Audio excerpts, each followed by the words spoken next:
आज शिर्डीमध्ये राज्यस्तरीय महाअधिवेशन पार पडणार आहे। भाजपाचे अनेक आमदार, खासदार यामध्ये उपस्थित राहतील। जवळपास 15,000 कार्यकर्त्यांची यामध्ये उपस्थिती असेल। भाजपच्या पदाधिकारी कार्यकर्त्यांना अमित शहा आता मार्गदर्शन करणार आहेत।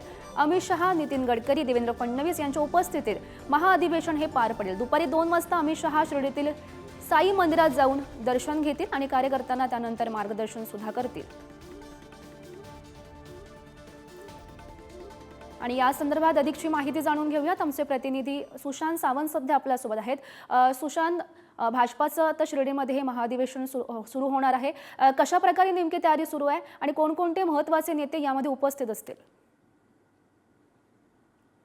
श्रद्धा, जवळपास 11 वाजता भाजपचं महाअधिवेशन जे आहे ते सुरू होणार आहे आणि आपण जर बघितलं असेल तर भाजपचं महाअधिवेशन ज्या ठिकाणी होतं त्या ठिकाणी मी आहे आणि या ठिकाणी श्रद्धा आणि सबुरी भाजपची महाभरारी अशा आशयाची आज खरं तर टॅगलाईन भाजपनं दिलेली आहे। त्याचं मुख्य कारण म्हणजे ज्या पद्धतीने लोकसभा निवडणुकीत भाजपला यश मिळालं नव्हतं, त्यानंतर भाजप संघटन जे काम करण्यात आलं आणि त्याचे परिणाम जे आहेत ते विधानसभा निवडणुकीत दिसले आणि त्याचंच फळ जे आहे ते आपण बघितलं। राज्यात महायुतीचं सरकार आलं, अर्थात भाजपचा मुख्यमंत्री झालेला आहे आणि 11 वाजता ज्यावेळी या अधिवेशनाला सुरुवात होईल त्यावेळी भाजपचे प्रदेशाध्यक्ष चंद्रशेखर बावनकुळे असतील, ते सुरुवातीला भाषण करतील। त्यानंतर केंद्रीय मंत्री नितीन गडकरी त्यांचं भाषण असणार आहे। कार्यकर्त्यांना जवळपास 15,000 कार्यकर्ते या महाअधिवेशनात सहभागी उपस्थिती लावतील, त्यांच्या समोर हे भाषण होणार आहे। त्यानंतर आपण जर बघितलं असेल तर राज्याचे मुख्यमंत्री देवेंद्र फडणवीस यांचं भाषण,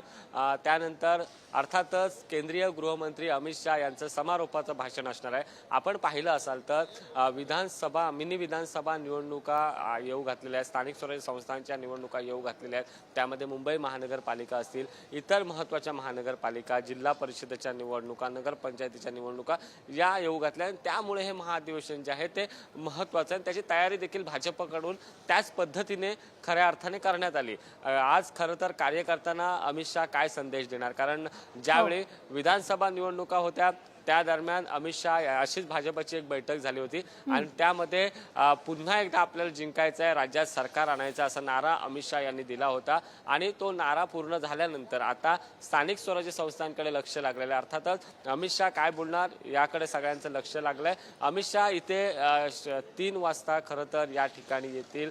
जवळपास 3:30 ते 4च्या आसपास अमित शहा यांचं भाषण जे आहे ते होणार आहे आणि विशेष म्हणजे जर आपण बघितलं असेल तर देवेंद्र फडणवीस यांचं अभिनंदन प्रस्ताव जो आहे तो या ठिकाणी मांडला जाणार, कारण विधानसभा निवडणुका जर बघितल्या असाल गौरी तर देवेंद्र फडणवीस यांच्या नेतृत्वाखाली लढल्या गेल्या आणि भाजपनं सर्वाधिक जागा ज्या आहेत त्या जिंकून आणलेल्या आहेत। भाजप राज्यातील सगळ्यात मोठा पक्ष झालेला आहे, त्यामुळे अर्थातच देवेंद्र फडणवीस यांचा अभिनंदन प्रस्ताव असेल, त्यानंतर इतर काही राजकीय प्रस्तावावर देखील चर्चा होणार। मात्र भाजपचे 15,000 पदाधिकारी याकडे असंच लक्ष ठेवून राहा। तुर्तास धन्यवाद दिलेल्या सविस्तर माहितीसाठी।